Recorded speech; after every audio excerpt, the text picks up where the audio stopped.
Welcome to the She Did It Her Way podcast, where it's all about making the ultimate leap from your 9 to 5 and building a business and life you love, all while doing it your way. I'm your host, Amanda Boleyn. Let's get started.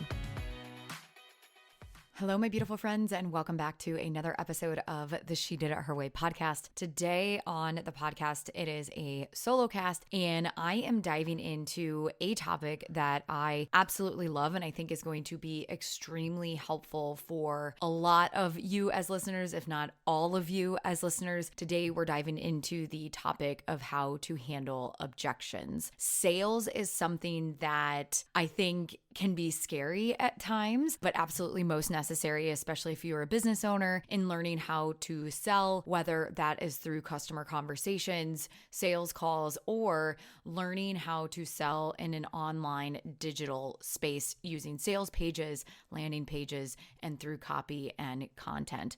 But today, I want to focus on the piece of a sales conversation, specifically if you are a coach or if you have an offer that has some sort of sales call component to your sales process. And so the example that I'm going to play with today is, let's say you're a coach, you have either a high ticket one-on-one offer or a high ticket group coaching offer. And maybe you do a sales training webinar that then your prospects or buyers can sign up to schedule a 20-minute, 25-minute sales call conversation with you to learn a little bit more about your offer.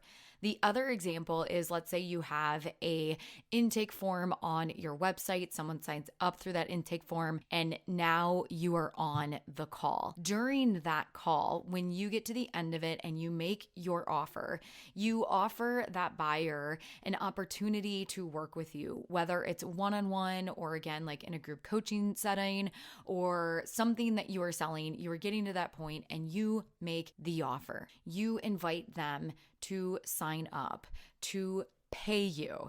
And you're saying, hey, based on our conversations, here's what I think makes most sense moving forward. And you invite them into your offer. Typically in that moment is usually where we might find ourselves meeting resistance. And they may say that their objection is price. It could be timing. It could be, I don't have the bandwidth. There's a lot of universal objections. And sometimes the default thinking is to think that our objection is so unique. But one of the things that I have learned by leading, training, and experiencing my own self through sales conversations is that objections tend to be pretty universal. And it's how we move through that objection and handle that objection in the moment that will dictate the outcome of that sales call. Now, we won't win every single opportunity or every single sales call conversation that we have. But if we are currently closing 2 out of 10 sales calls that we have, and we can close one more, so 3 out of 10, whatever that rate, whatever that cost or that investment price of your offer, then you just increase that revenue. So if you have a high ticket offer that's $10,000 and normally you close 2 out of 10 calls, but you close 3 out of 10, you just increase your revenue by $10,000. And so moving the needle, even though sometimes it may feel small, can actually make a really, really big impact. And typically what I have found that happens is that when we're in the sales conversation and that objection comes up, our tendency is either to freeze and we get nervous. And again, sales takes time. It's not something that we had automatically when we came out of a womb. We have to learn it. But we either freeze up and we get nervous and we turn red and we stumble over our words. And we mentally are like, oh my gosh, I agree with them. Maybe we're not even as confident going into the sales conversation, which is a whole different separate conversation and podcast. But in that moment, we freeze up and our brain kind of freaks out. And we're like, oh, okay. Where do I go? We're thinking to our head. We're overwhelming ourselves. And then we get off the call as quickly as we can. The other thing that we have a tendency to do, and again, doesn't mean that this happens all the time, but we do what I like to call feature dump. We try to resell our offer by stacking features and all the bells and whistles that our buyer doesn't even really care about. And when we stack all the features on top of one another and we say, well, you get this and you get that and you have this and you get this experience and this and this and this, and they don't really value it because they don't care, it actually devalues our offer. And then they're even more checked out of the conversation. The reason why people give objections, there's so many reasons why people give objections, but some of the top reasons that I have found through my sales training and my experience is one, they don't really fully understand the value of the offer that you're presenting. So that's one thing. They don't quite understand what your program or service does for them. What is the benefit of your coaching program, whether it's group or whether it's one-on-one? What is the transformation that it will provide, and what is the value that it offers? So that's number one. Number one, most people give objections because they don't understand the value. Two, they may give an objection that is really a smokescreen. It's not the true reason of giving their objection. And then it's up to us to really uncover and understand what is that true objection. And so they give objections because they don't understand the value. The other thing is that they may not feel comfortable being honest with us about something that they don't understand. And so they give us that smokescreen. Now, again, there are many reasons, other reasons why we get objections, but those are the two main reasons why people give objections. And so the question is, how do we navigate objections? And there's a lot of different things that we can do to help mitigate and to help reduce objections, which I'm going to share here in just a minute. But when objections happen, our tendency is to go into a fight or flight. We freeze up or we start fighting. We start feature dumping. We start pushing. We start explaining why our offer is the best offer. Instead, what I want you to do is create space and take a moment and acknowledge, empathize how they might feel, why they might feel the way that they feel. And in this piece, I recommend acknowledging how they feel, not by saying, I can understand, because that phrase can be very off-putting in some situations, but by acknowledging how you can see how they feel that way, right? I can see how you feel that way. It's a little different than I understand, but I can see how you feel that way. So we want to acknowledge and validate, let them know that we're listening rather than trying to sell them. That's often another mistake, is that when we hear the objection, we go into freeze up or feature dump. We try to sell them. And when we try to sell them when they're not in a position of actually listening, we create more resistance, and then they become checked out of the conversation. So when someone says, I love what you're doing, just now, like, I don't have the financial resources at this time, I want you to acknowledge and say, hey, I can see that. Definitely a lot of my other clients have felt the same way, right? So we want to acknowledge. The second thing that we want to do when that objection comes up is we want to get curious, right? Sometimes they say, like I was saying earlier, they share an objection, they say an objection, but it's not really clear as to what that objection means. And it's okay for us to go back into discovery and to be curious. We can go back and ask questions and say, tell me a little bit more of what is the most important thing to you right now? What do you want to achieve in the next 6 to 12 months? Have them talk, get curious, clarify what it is. If they say timing, now's not the right time. Hey, listen, I can completely see where you're coming from. Life is busy. There's a lot of things going on. Just so I know, as far as timing, what would make it the best time for you? What would need to be true in order for you to make it the best time? Just so I understand, right? We want to clarify what is going on. Next, we want to restate, but basically summarize back what we heard them say in their answers. And when we can summarize back, that allows us to check our understanding of what they said. And the benefit of that is to make sure that we are on the same page. Okay, so what I hear you saying is that originally you signed up, this was an informational call. You wanted to get more information so that the next time when the cart opens, you'll be ready to go. You know what to expect. You can align everything and get it sorted. Is that correct? So again, we're not trying to solve, we're not trying to sell. All we're trying to do is understand and listen. That's it. Reduce the resistance. And then when their resistance is lower and they're not objecting as intensely, let's say, they're more likely to be open to listening. It's when their resistance is high and we start pushing, their resistance continues to go up and they're not as receptive. They're not going to listen. Whatever we say falls on deaf ears. As we empathize, as we get curious, as we understand and restate and summarize back to them what we heard, and we get them to a yes, that lets us know that we're on the same page. Then we can proceed forward in what it is and how we want to respond. Maybe we bring up a few different points that we haven't discussed at that point in the sales call. Maybe we reiterate some of the benefits of the program and how it's going to help them overcome some of their objections. And again, we're not going to win them all, but if we can win one more out of 10, we can increase our conversion rate and increase our revenue, okay? Then we go back in and to move forward in the sales process to the next steps. So again, let me repeat that. When that objection comes in, and most of the time they're universal, they're timing, they are pricing, it could be that they don't have enough support, whatever that might be. Rather than trying to solutionize right when that comes in, we want to create space. We want to get curious.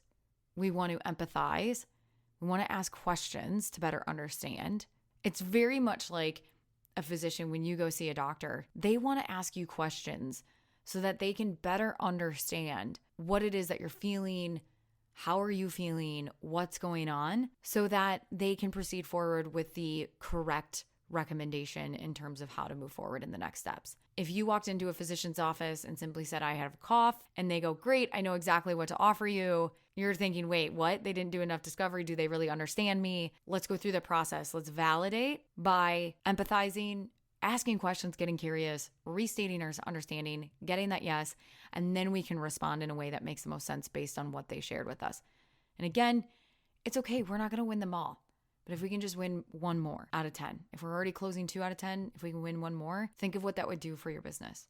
The last piece I want to offer you is there are a couple things that we can do to reduce the number of objections that we get. So think about your sales intake form. When someone signs up for a discovery or sales call with you, what are the questions that you are asking on that form? And do they provide you with significant information that's significant that will put you in a stronger position when you go into the sales meeting? Or are they questions of like, tell me about yourself? It's a really vague question.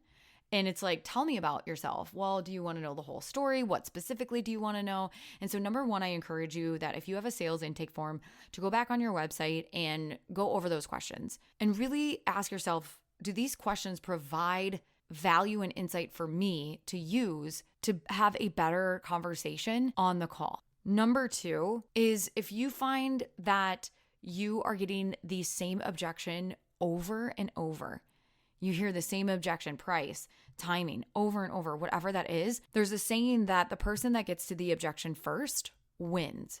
Because if you wait for objections to happen at the end of the sales call, it puts you on the defense. So I encourage you to identify what's the most common objection you receive and bring that up sooner in the call. You know, something that would be an objection, especially with our business and helping those who are working a 9-to-5, is that I don't have enough time.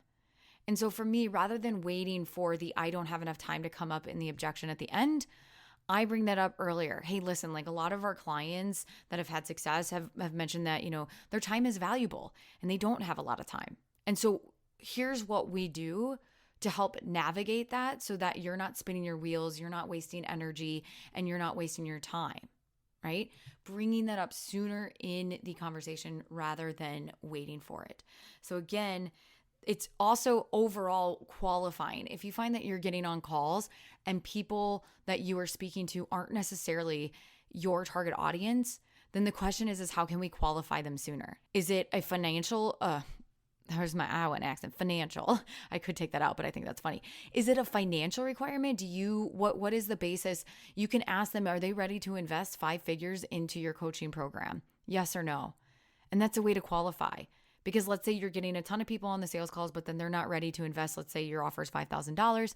How can we qualify that sooner? And we can put that in our intake form. When we can qualify sooner at the top of the funnel, it makes it more efficient, it makes it a more optimized funnel, and it saves you time and energy as the coach or the person on your sales team, making it overall more efficient. Okay. So again, that is why I don't freeze up. A couple of last parting thoughts when it comes to overcoming objections. Really figure out the mindset in which you go into sales calls.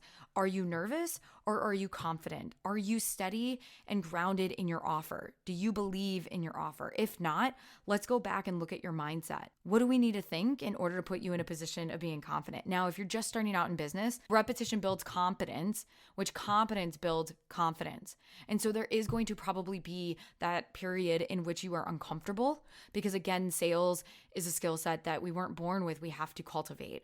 And so don't get discouraged and think that just because you're uncomfortable and that you're quote unquote bad with it or that you should quit. It just might mean that, okay, you're in the stage of where you're building that competence to get to that confidence piece. So remember that and get excited about objections. When people give you objections, the fact that they are giving an objection actually means that they're still in the conversation versus checked out. So that's a good thing. And stick to the process. Don't go right into trying to solutionize. Don't try to go right into a response. Take a moment, empathize, create some space, get curious, and summarize back what you heard. Let them know that you're listening, not just trying to sell. Then respond accordingly in what makes the most sense. And again, as a recap, the 2 things that you can do to help reduce objections is 1, qualify sooner in the sales process. You can do this by your intake form. And number 2, bring it up earlier in the sales call itself. Lastly, one great thing that you can use your FAQ section for on your sales page is for objections. So thinking about the most common, make a list of most common objections that you hear word for word. Don't just say price, and put those in the FAQ section.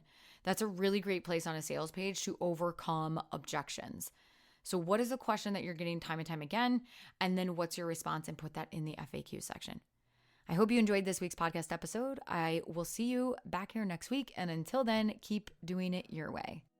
If you enjoyed today's podcast episode, you can head on over to shediditherway.com, where you can access the entire vault of She Did It Her Way podcast episodes. And you can also access free trainings and resources all about how to make the ultimate leap from your 9 to 5. And if you enjoyed today's podcast episode, I would be so grateful if you headed on over to iTunes and left a review letting me know what you love about the She Did It Her Way podcast. Until next time, keep doing it your way.